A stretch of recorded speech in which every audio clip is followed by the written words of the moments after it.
Hi, my name is Akimi Biggs. Hi, I'm Leigh. Hi, I'm Brennie Tellu. Welcome to New York City Film Fetish. Today we are reviewing The Five Bloods by Spike Lee.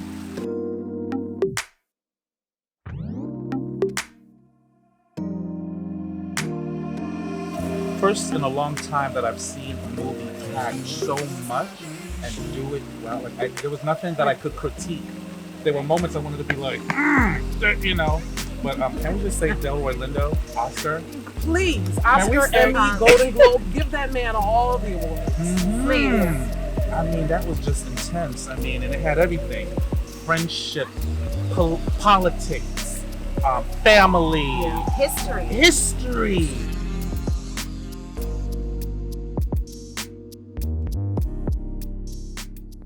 And this is just what I gathered, just based on the preparations they all made for the trip.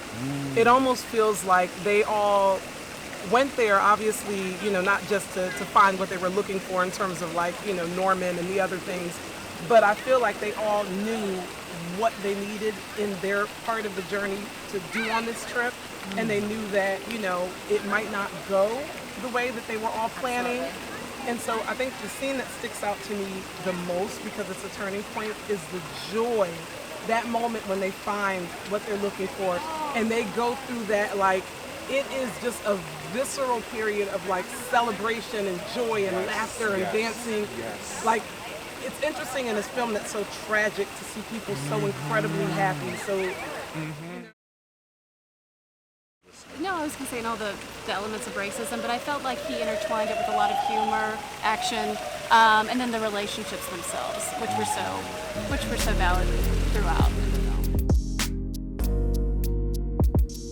Yeah. That was a surprise for me at the end to find out that Delroy was responsible for that situation. Okay, I won't say it. I'm not going to say it. Give it away. What you think, Morgan? Were you surprised? I felt like it was hinted at the beginning. I felt like a lot to do going off of the mental health, the stigma addressed with that. There were parts that with the chicken and even with the beginning, with the little boy. The paranoia? Yes, the paranoia. And that really, so for me, that was a very strong, Okay. So, yeah. Go ahead, No, you finish.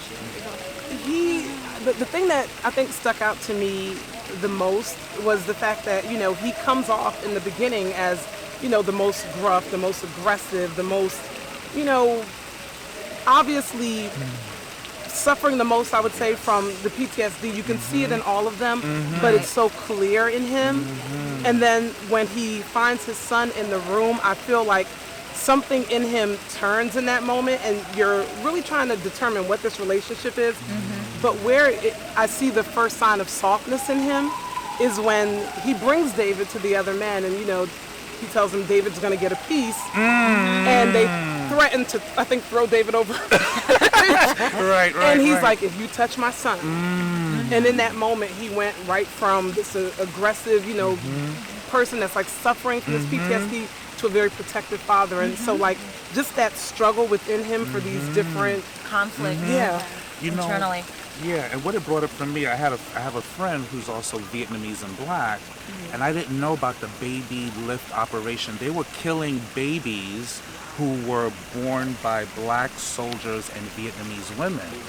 So that really, when I saw, I was like, this is a whole thing. Because remember, the mother was like, she's this. I wasn't even able to do that because of, so wow, incredible. And then what the children went through, the ones that survived, that weren't killed off, the names that they gave them, the way they were taunted in school, the way that society kind of looked down upon them.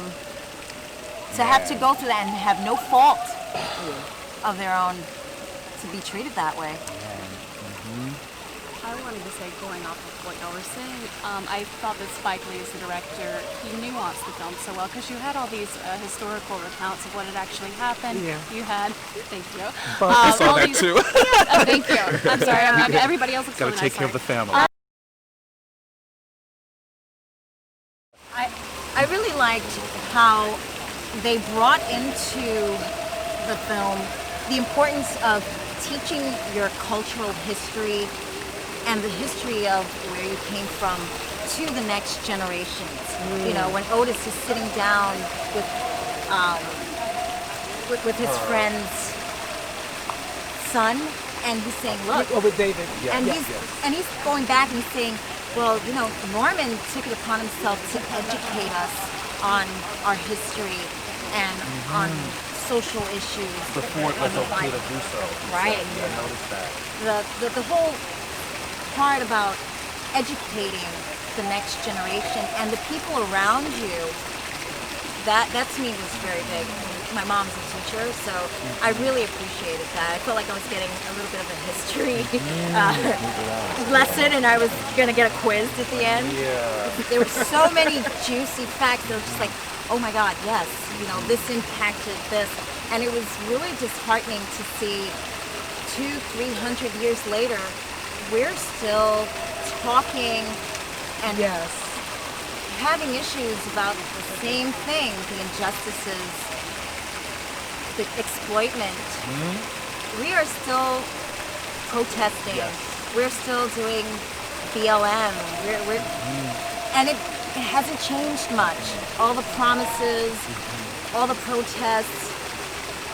So it makes you wonder, it's like, okay, are we going to still be here 200 years from now, still with the same issues, still fighting the same causes and injustices?